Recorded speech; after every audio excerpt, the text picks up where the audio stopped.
ជំរាបសួរអ្នកនរនេះថ្ងៃនេះខ្ញុំមានវីដេអូថ្មីមួយទៀតដែលជាវីដេអូទី3របស់ខ្ញុំក្នុងការផ្លាស់ប្ដូរមួយរយៈកាលកន្លងមកនេះខ្ញុំសង្កេតឃើញចំណុច3សំខាន់ដែលត្រាំគាត់បានធ្វើ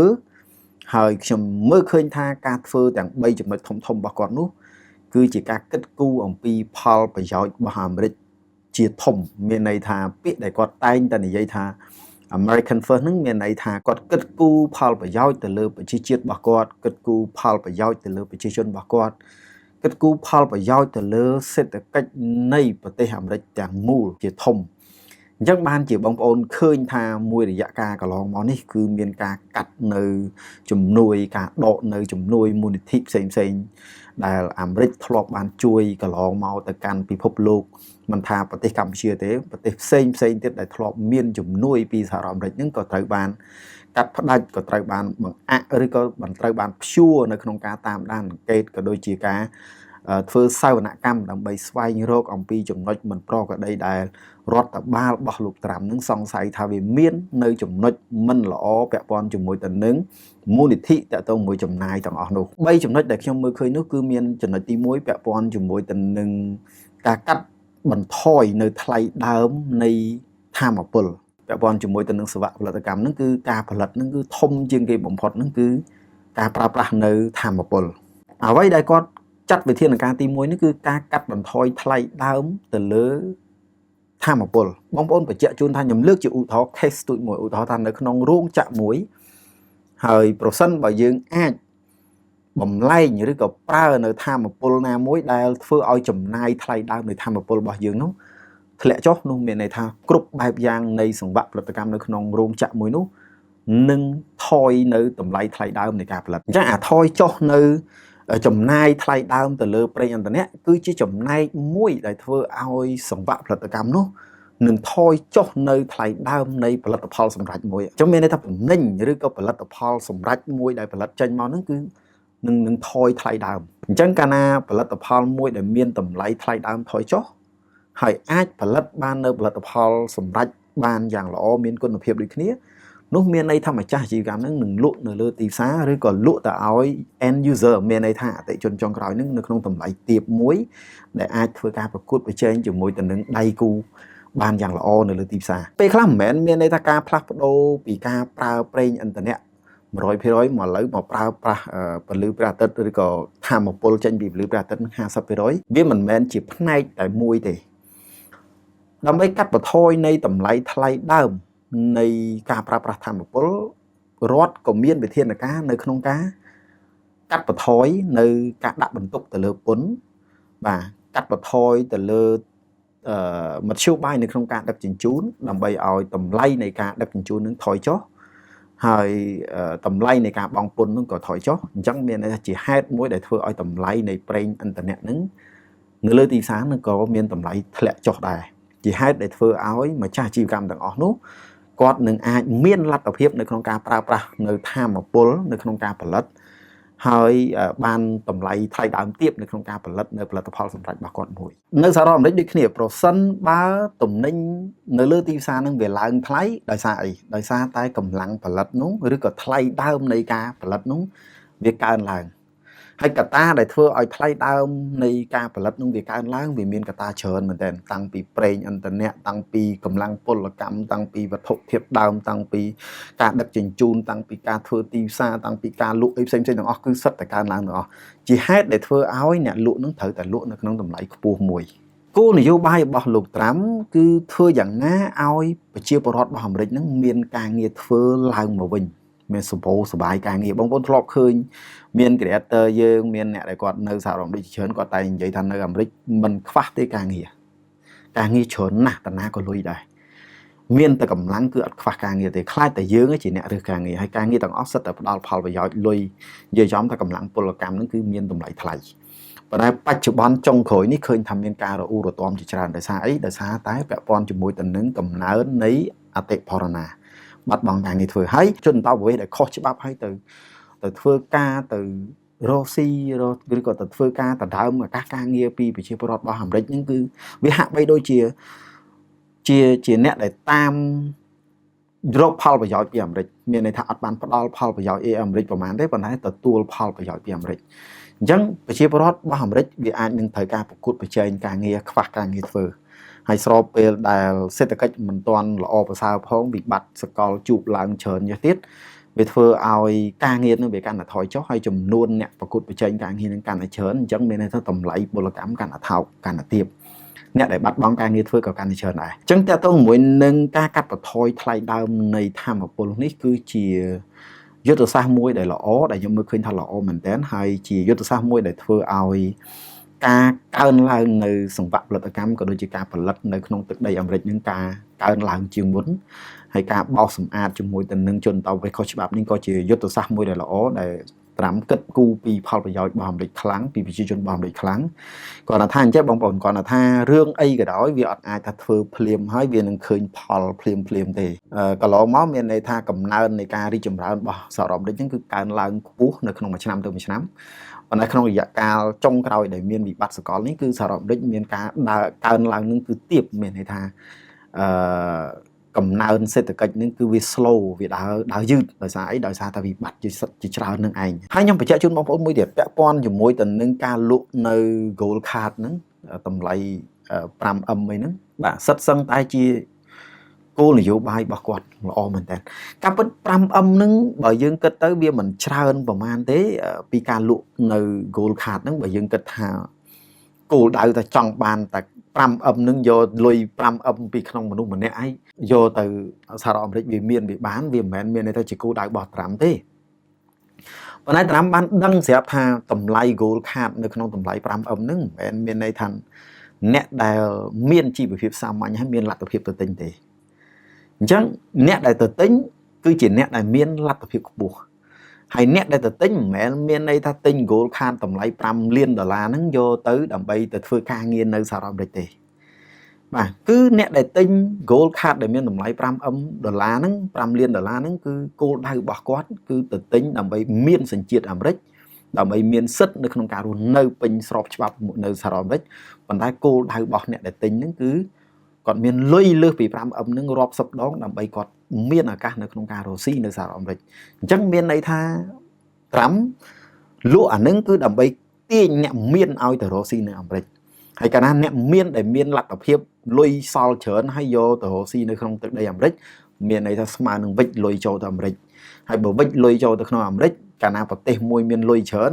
មានន័យថាលុយហ្នឹងវាវិលដើម្បីបង្កើតនៅសង្វាក់ផលិតកម្មដើម្បីបង្កើតនៅ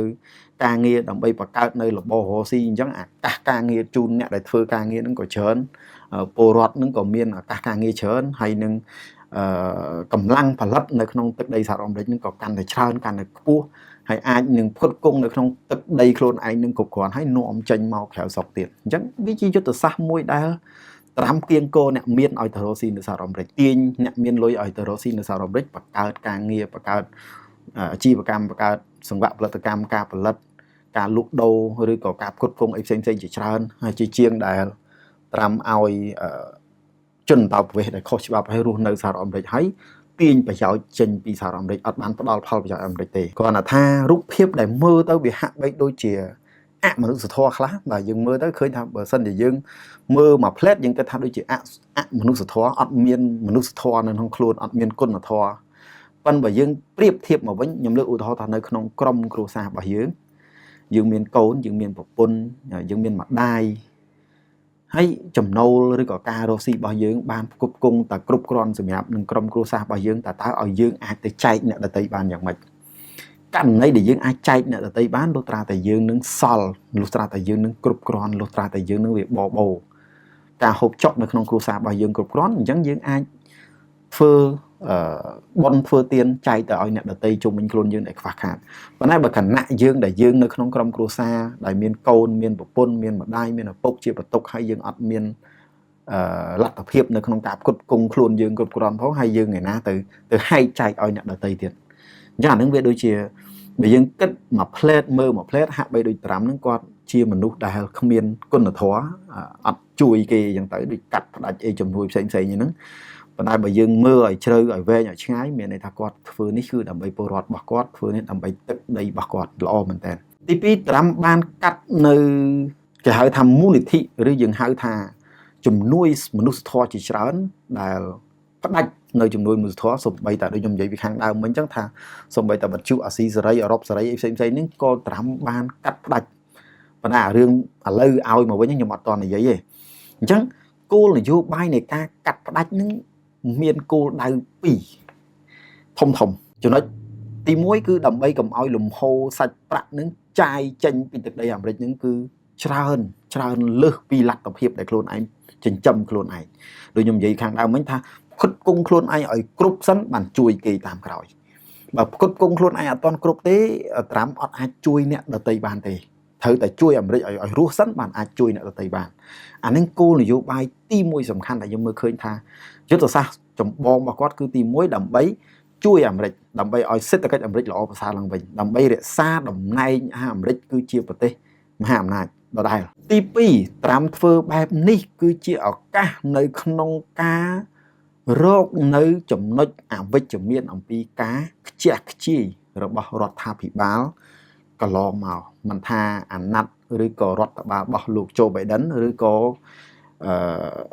ដូចយើងមើលជំនួយUSAID ហ្នឹងគេហៅ USAID ហ្នឹងវាមិនមែនទឹកតែបង្កើតឥឡូវណាវារាប់សិបឆ្នាំមកហើយបាទជំនួយនៃវិទ្យុអឺរ៉ុបសេរីអាស៊ីសេរី VOA នេះគឺបង្កើតមករាប់ឆ្នាំមកហើយ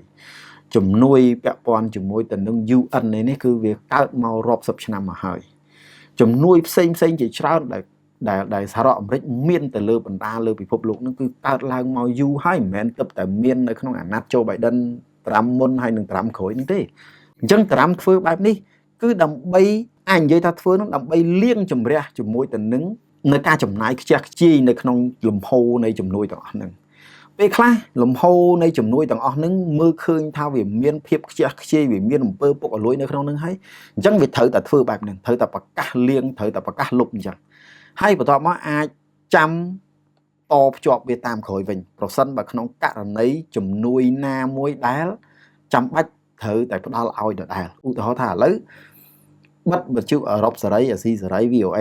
បិទហ្នឹងទៅដើម្បីអីមិនដើម្បីរកចាប់ដើមធ្វើការស៊ើបអង្កេតដើម្បីរកអំពីចំណុចពុករលួយបាទចំណុចខ្ជះខ្ជាយចំណុចខុសប្រក្រតីហើយក្នុងករណីមករកឃើញហើយចាប់ដើមព្យាបាលឲ្យហើយបើត្រូវថាវាចាំបាច់ត្រូវតែឲ្យវិញត្រូវតែបន្តវិញក៏ត្រូវបន្តនៅក្នុងលក្ខខណ្ឌណាមួយក្នុងរយៈកាលណាមួយហើយនៅក្នុងចំនួនបាត់ចិត្តថ្មីណាមួយផ្សេងទៀតជំនួយនឹងនៅតែឲ្យដដែលប៉ុន្តែអាមុនហ្នឹងគឺលុបបំបត្តិអាមុនចោលបាត់ហើយលុបអាមុនហ្នឹងគឺមានន័យថាអាណាដែលវាមានធ្លាប់មានពុករលួយមានការខ្ជះខ្ជាយមានអីផ្សេងនៅក្នុងនោះគឺបានដាច់ស្អាតហើយអញ្ចឹងឲ្យសារថ្មីគឺជីសារថ្មីអញ្ចឹងមានន័យថាវាត្រូវបាន clear ចាស់ចោលដើម្បីកាត់បន្ថយអំពើពុករលួយឬក៏ការចំណាយខ្ជះខ្ជាយរបស់រដ្ឋាភិបាលកន្លងមកគឺរឿងកន្លែងនេះគឺធ្វើល្អមែនតើហើយអាណាដែលអាចថាវាអត់មានផលប្រយោជន៍ចាំបាច់បន្តទៀតទី1ទី2វាអាចថាវាមានពុករលួយច្រើនពេកហើយអត់ផ្ដល់ផលប្រយោជន៍មកឲ្យអាមេរិកអីច្រើនទេអញ្ចឹងកាត់ផ្ដាច់វាចោលហ្មងទៅចំណុចទី3គឺលុបបំបាត់ការក្លែងបន្លំ fraud បាទមិញអាចចាយខ្ជះខ្ជាយមានន័យថាដូចថាធូរពេកបាទស្អីតិចក៏អាមេរិកស្អីតិចក៏អាមេរិកស្អីតិចក៏ធូរខ្សុយមានន័យថាចំណាយទៅលើសប្បុរសធម៌លើមនុស្សធម៌ហ្នឹងគឺថាចាយអត់មានការរឹតបន្តឹងការតឹងតែងការតាមដានអីរឿងល្អិតល្អន់ម៉ត់ចត់អីខ្លាំងទេអាហ្នឹងគឺខ្ជះខ្ជាយអាហ្នឹងទី2ធំចំណុចទី3តើទៅមួយការក្លែងបន្លំការក្លែងបន្លំនេះគឺជាចេតនាដែលកັບកេងនៅសាច់ប្រាក់របស់រដ្ឋាភិបាលណាមួយឧទាហរណ៍ថាឥឡូវត្រាំគាត់បានឲ្យ Elon Musk ដែលគាត់ជាដៃស្ដាំរបស់ត្រាំហ្នឹងជាអ្នកកាន់ខាងផ្នែកលុយកាក់ហ្នឹងអញ្ចឹងមានន័យថាធ្វើការស៊ើបអង្កេតធ្វើការ check មើលទៅថាតើរាល់ប្រតិបត្តិការឬក៏រាល់ការចំណាយទាំងអស់នោះតើវាមានចំណាយខ្ជះខ្ជាយហើយប៉ុន្តែនៅក្នុងអាខ្ជះខ្ជាយនោះវាមានអាលួចកັບកេងទុកអត់បើវាមានអាលុយ fraud គេហៅថា fraud ហ្នឹងកັບកេងទុកនឹងទៀតអញ្ចឹងអាហ្នឹងត្រូវតែចាត់វិធានការនៅក្នុងការដោះស្រាយអញ្ចឹងការធ្វើចំណុចទី3នេះលុបបំបាត់ការក្លែងបន្លំ fraud នៃចំណាយទាំងអស់នោះរបស់រដ្ឋាភិបាលគឺជារឿងដែលត្រាំធ្វើនឹងល្អខ្លាំងមែនតើខ្ញុំលើកឧទាហរណ៍មួយនិយាយថាបើយើងនិយាយពាក្យសាមញ្ញតែច្រើននិយាយលេងសើចថាគេហៅថាគេពុករលួយស្របច្បាប់ឬក៏គេកັບកេងស្របច្បាប់មានន័យថាមានការចំណាយនោះមែនប៉ុន្តែគ្រាន់តែចំណាយនោះឧបមាថាចំណាយត្រឹមតែ$100ទេ ប៉ុន្តែដាក់នៅក្នុងបាត់ចិត្តជាក់ស្ដែងគឺ$150អញ្ចឹងមានន័យថា$50ហ្នឹងគឺជា fraud គឺជាការកັບកេងថ្លៃបន្លំទៅលើចំណាយដែលជាក់ស្ដែងធៀបពិតការចំណាយជាក់ស្ដែងនឹងវាត្រឹមតែ$100ទេប៉ុន្តែពេលនៅក្នុងផែនការឬក៏ក្នុងរបាយការណ៍ដាក់តែចំណាយ$150ប៉ុន្តែ$50គឺជា fraud គឺជាការកັບកេងថ្លៃបន្លំរបស់រដ្ឋាភិបាលអញ្ចឹងត្រាំគាត់ធ្វើកន្លែងហ្នឹងគឺល្អដើម្បីរកឲ្យឃើញអំពីភាពមិនប្រក្រតីនៃការកັບកេងនៃការ fraud ទៅលើចំណាយទាំងអស់នោះអញ្ចឹងអាហ្នឹងបើយើងនិយាយចំនេះបោកសម្អាតវាម្ដងឲ្យស្អាត clear វាឲ្យស្អាតទៅឲ្យវាសឲ្យវាភ្លឺឲ្យវាអីទៅវាស្រួលមើលជាងមុនគឺជាយុទ្ធសាស្ត្រដែលត្រាំបានធ្វើដើម្បីប្រជាជនអាមេរិកហើយខ្ញុំជឿជាក់ថាវីដេអូមួយនេះនឹងអាចមានប្រជាជនអាមេរិកគាត់មើលបាទពីព្រោះវីដេអូរបស់ខ្ញុំឃើញរ៉េងតែអាមេរិកច្រើនដែរហើយនឹងអាចមានខ្មែរ American មានន័យថាប្រជាជនអាមេរិកគាត់នឹងមើលដែរហើយពេលខ្លះអាចនឹងគ្រូតគ្រៀតមិនពេញចិត្តជាមួយទៅនឹងការដឹកនាំរបស់ត្រាំក្នុងរយៈកាលកន្លងមកប្រហែលសប្តាហ៍នេះជាង7 ខែថា2ខែចេះហើយពេលខ្លះទៀតបើសិនជាគាត់អាចនឹងយល់ស៊ីជម្រៅឬក៏យល់នៅក្នុងកម្រិតណាមួយនោះខ្ញុំគិតថាគាត់អាចនឹងយល់អំពីការដឹកនាំរបស់ត្រាំអានេះគ្រាន់តែជាទស្សនៈនឹងការយល់ឃើញរបស់ខ្ញុំក្នុងការអង្កេតការតាមដានរបស់ខ្ញុំទេដែលខ្ញុំមើលឃើញថាភាពបត់បែននិងភាពរៀបចំរបស់គាត់នេះគឺជាចំណុចដ៏ឆ្លាតវៃដើម្បី American First ហ្នឹងហើយនឹងដើម្បីប្រជាជនរបស់អាមេរិកប៉ុន្តែយ៉ាងណាមិញការរៀបចំទាំងអស់នេះវាមិនអាចនឹងឲ្យផលវិជ្ជមានភ្លាមទៅកាន់ប្រជាជនអាមេរិកភ្លាមទេវាត្រូវតែមានពេលវេលាកំណត់មួយវាត្រូវតែមានរយៈពេលមួយដែលអាចនឹងធ្វើឲ្យអាមេរិកនឹងកាន់តែប្រសើរឡើងមកវិញអញ្ចឹងសង្ឃឹមថាវីដេអូមួយនេះនឹងคล้ายទៅជាផ្នត់គំនិតឬក៏ជាបំណិននៅក្នុងការបត់ពិចារណាមានន័យថាคล้ายទៅជាបត់ពិចារណាសម្រាប់បងប្អូនទាំងអស់គ្នាដើម្បីឲ្យបងប្អូនអាចស្វែងយល់អំពីការដឹកនាំរបស់ត្រាំហ្នឹងហើយវាក៏ជា case study មួយដែរដែលអ្នកនរនេះអាចយកទៅពិចារណានៅក្នុងជីវិតនៅក្នុងការរស់នៅប្រចាំថ្ងៃរបស់យើងឧបមាថាអ្នកនរនេះគឺជាម្ចាស់អាជីវកម្មមិនថានៅក្នុងគ្រួសារអាជីវកម្មបែបលក្ខណៈគ្រួសារអាជីវកម្មលក្ខណៈបែប standard មិនថាជា SME ឬក៏ជា small enterprise ឬក៏ big enterprise ទេមិនថាជាក្រុមហ៊ុនធំតូចទេប៉ុន្តែសិតតែជា concept ដែលយើងអាចស្វែងយល់បានពីព្រោះនៅក្នុងនឹងគឺធម្មតាទេយើងរកស៊ីមិនថាយើងធ្វើជាផលិតផលឬក៏សេវាកម្មទេយើងសិតតែចង់បានផលចំណេញហើយចង់ឲ្យតម្លៃនៃផលិតផលរបស់យើងនៅក្នុងកម្រិតទាបមួយសមរម្យដែលអាចត្រូវជាមួយនឹងលទ្ធភាពនៃ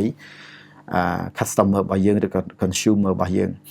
អញ្ចឹងមានតែទី1គឺរឿងថ្លៃដើមផលិតនឹងឯងតែតម្លៃថ្លៃដើមផលិតទាបគឺមានន័យថាទំនិញចុងក្រោយនឹងក៏ទាបដែរហើយទី2ការចំណាយខ្ជះខ្ជាយនៅក្នុងក្រុមហ៊ុននេះគឺសិតតែជារឿងដែលយើងត្រូវមើលឲ្យឃើញទោះបីទូចក៏ដោយប៉ុន្តែទូចនឹងវាអាចពុះផ្ដុំប្រមុំចូលគ្នាទៅគឺច្រើនគឺធំហើយទី3នោះគឺការលុបបំបាត់នៅការក្លែងបន្លំ fraud ព្រោះនៅក្នុងអង្គភាពអាជីវកម្មការរកស៊ីគឺសិតតែមានទាំងអស់គ្រាន់តែតិចហើយច្រើនហើយបើសិនជាអាជីវកម្មដែលអាចកាត់បន្ថយអា fraud នឹងបានកាន់តែច្រើនទៀតមានន័យថាកាន់តែល្អនោះធ្វើឲ្យអាជីវកម្មនោះដើរទៅមុខយ៉ាងល្អហើយបងប្អូនកុំភ្លេចជួយ Subscribe ទៅលើ Channel របស់ខ្ញុំម្នាក់មួយផងហើយកុំភ្លេច Comment ប្រសិនបើមានសំណួរហើយបើឃើញខ្ញុំនៅលើ Page អាច Follow ទៅលើ Page ខ្ញុំម្នាក់មួយផងពីខ្ញុំពីរំសូមអរគុណនិងសូមជម្រាបលា